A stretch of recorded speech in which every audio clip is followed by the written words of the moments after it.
Disaster at sea. Along the coast of the United States, the U.S. Coast Guard helps ships that get into difficulty at sea. The Coast Guard, like the Navy, is controlled by the U.S. government. It receives the money that it needs from the government. Therefore, its ships, planes, and helicopters are very modern.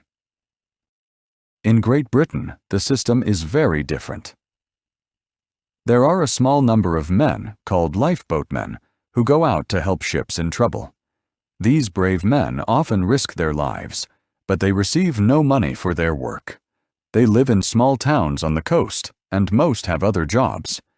The special lifeboats that they need are provided by the Royal National Lifeboat Institution, R.N.L.I, a private group which depends completely on money from private people.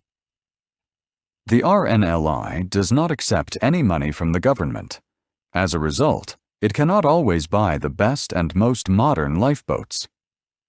For example, 10 years ago, British researchers began to criticize the lifeboats which were in use at that time. According to their studies, the lifeboats never sank, but they turned over in certain sea conditions and stayed upside down in the water.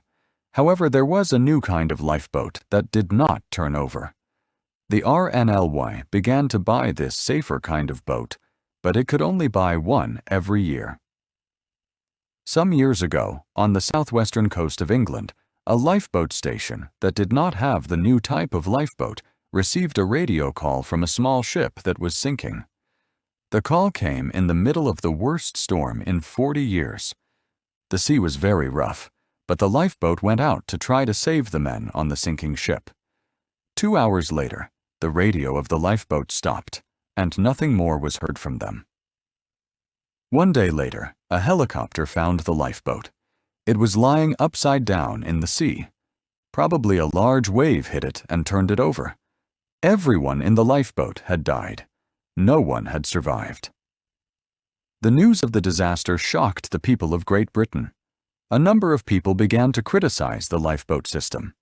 In their opinion, the U.S. system is better. "We cannot send brave men out in boats which aren't safe," they said. "They need the best boats which money can buy. The government must control the lifeboat system." Today, however, the system remains the same.